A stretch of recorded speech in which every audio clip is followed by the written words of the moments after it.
Good morning, good morning, good morning. Happy February 2nd. It's Groundhog's Day, and I'm Laura Clark helping you awaken your intuition.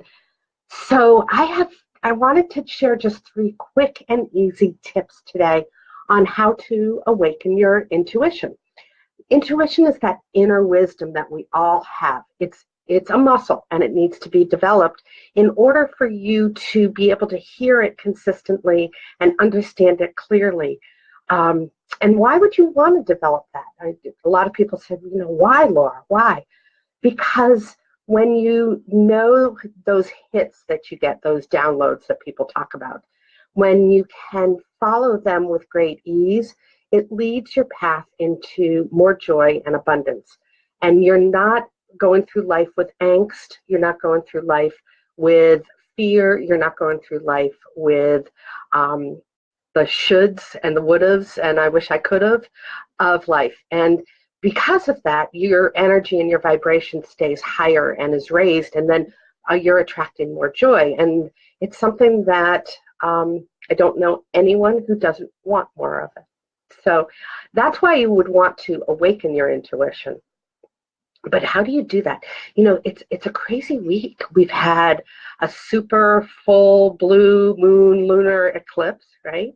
Which brings and evokes a lot of emotion. I spoke about that last night in a live that I was on, about how the moon energy is aligned with water, the element of water. We see it in our tides, and that aligns with our emotions. So we've had a lot of that, and using the moon to release. So we've had that this week. We had Rabbit Day, which is the first of the month, and I always love the first of the month because it allows me to set myself up for success. I take time during that first day, 2, 3, sometimes even 4 hours.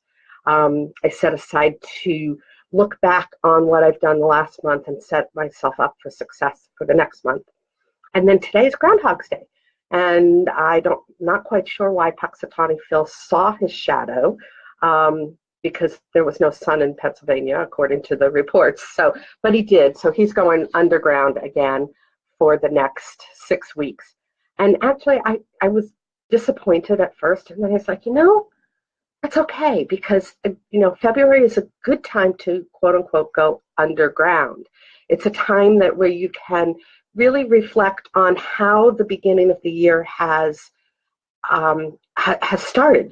How you're feeling. What did January bring for you? What challenges did you have? And to set yourself up for the rest of the year for success. And so February is a great month to do that.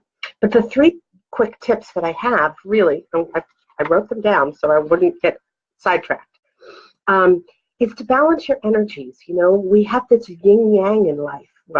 Especially females, we have this go, go, go, and then step back. Go, go, go, then step back. It's in our cycles. It's in our DNA. We have cycles. You work for 5 days, you're off for 2, although I don't do that. I work for 3, I'm off for 2. I work for 5, I'm off for 2. I work for 10. I just got through doing a soul coaching practitioner retreat, which was 8 days for my students, but it really was 11 or 12 for me in the preparation and the after of the event. So we go, go, go, and then we need to relax. And today, which is 2/2, February 2nd, is a great day to understand that. 2 is really about the yin and the yang, the female and the male energies within all of us, and finding ways to balance that for yourself.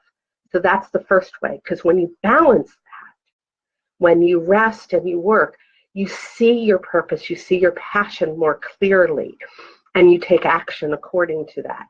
So it helps you to see clearly when you balance your energies.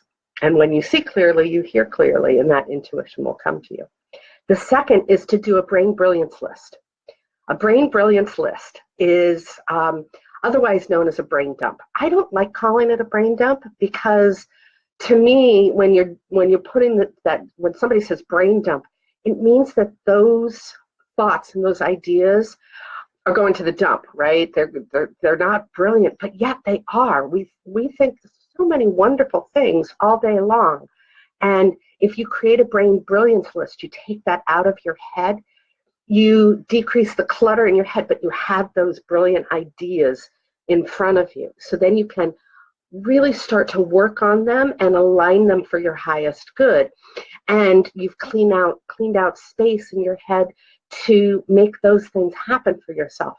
And when we follow our brain brilliance, we're following a path to joy and abundance. So that's step number 2, to an easy tip to awaken your intuition. And the third is to join programs and challenges with like-minded people, because like attracts like. And if you work with people who are supporting you to awaken your intuition or to build it and develop it, it really is like a muscle. If you don't use that, if you turn off and you don't use it, it atrophies.